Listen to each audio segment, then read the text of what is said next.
mina kulelizwe wengane zakwethu kulelizwe ngicela nje ukunitshela ngatshela abantu lapha mina kunodungunyana olwalu phakathi kwami nenye insizwa bethi hayi wena ushushwa itrend in abatshela ngathi itrend yazenzakalela kimi I'm so consistent you will think I don't make mistakes. I'm so consistent because zonke insuku maye ngivuka ngine plan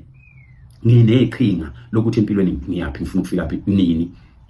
usuku nosuku mina nginohlelo luka 20 years not luka 5 years not luka Christmas not luka good nginohlelo luka 20 years ngelinye ilanga mina ngiyoba undunankulu walesi sifunda sazo Natal ngaphandle kwepolitical party ngoba lelizwe siyafuna lilunge lelizwe siyafuna lilunge enekulungeni kwalo ngiyobe ngiyingxenye ngiyobe ngingomunye wabantu ababebelwela lelizwe ukuthi alilunge leli la kwaZulu iSouth Africa yothi ilunga kodwa iKZN thina siyobe siyilungisile sizinsizwa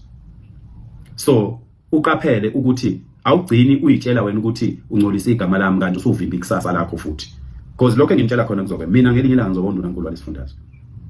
uma ngabanga undunankulu I will be one of the biggest advisors of whoever is going to be undunankulu walesifundazwe because lesi sifundazwe sakaZulu sifuna ukuphathwa ngesizulu sifuna ukuphathwa ngendlela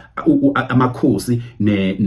nobuholi bomdabu obabufuna lelizwe bube yilesi sifundazwe esiyisona esiyonquma ukuthi South Africa ima kanjani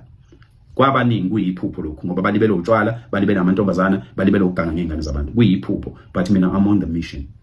of making sure that this country becomes great again like indlela laliyona amaZulu ane influence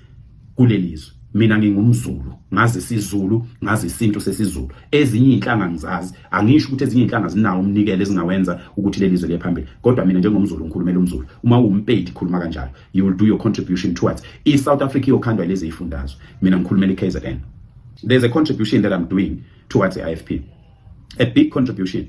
with social media in this fourth industrial revolution contribution I'm part of that and I know it so ukube kuthiwa ngumuntu onenhliziyo embi ngabe ziningabi inqumo ezimbi esengayithatha mina ngisebenzi bafowethu angisebenzi ngaxoxa emsebenzini ngixoshela iIFP anginandaba ngiyayithanda iIFP I love the values the IFP I love the position of the IFP as a constructive opposition party ngiyayithanda izinto eyakhandelwa zona zingaba khona ezinye izinto ezenzakala engayithandi but ngiyayithanda izinto eyakhandelwa zona but nakho manje kunanazi ikipa you would expect ukuthi wonke umuntu weIFP would want to buy ikipa ze-IFP zomuntu weIFP or support ama bootcamp umuntu weIFP or support whatever program that